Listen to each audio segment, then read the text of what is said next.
Amahega Uganda na Rwanda gahinguza kutahentebekanisa yo kongera amano mbyo kwerinda na munonga hansharo ezirukwatanisa amahanga gombi omukiganire kitwira ha Las Vegas omurembo mbarara. Lieutenant General Kayanja Muhanga omudumizi w'amahega Uganda gahitaka nuwe yabaryo mugenyi mukuru ahakucingaho rukikoru omukuhendera rukiko habaho kutaha mukono ekihandiko cyo kuhamya bibikirizanaho. Brigadier General Paul Muhanguzi orukurre nkambi ya kabiri y'amahe y'amakenko mu Uganda na Brigadier General Nelson Rwijema owenkambi ya kabiri mu Rwanda nibo bataho mukono ahacandiko eki tubora tunakorangu twayongeraho mu Rwanda wetu mu zaitu zero ibiri Rwanda na Uganda wongeraho kumanyangana wongeraho mu confidence building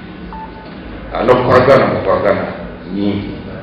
Omukoro guhikwaho umudumizi w'amahega ya Rwanda gahitaka Major General Vincent Nyakarundi hamwe n'abandi baserukare abarya hamadara gatarukushana kandi yasime nkwatanisa erya hagati y'amahanga gombi. These meetings proximity commanders meeting they come from the last joint permanent commission that was held in Rwanda, which decided and recommended, among other things, that this meeting of proximity commanders should be held to address issues of cross-border threats or activities.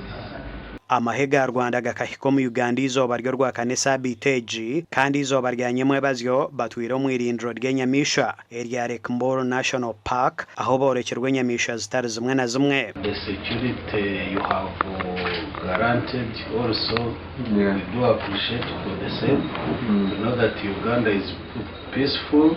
Topi Nyemera zebra encouraging giraffe if luck is in your favor and twiga. Urukiko runo rwa kabiri kandi rwo kubanza rukakorerwa muri Nyagatare Rwanda kandi kurujira ahari bakuru b'amahaba. Urukiko rukurataho nirwija korerwa omwihanga rya Rwanda. Gashakwa Abdul Karim Sengendo.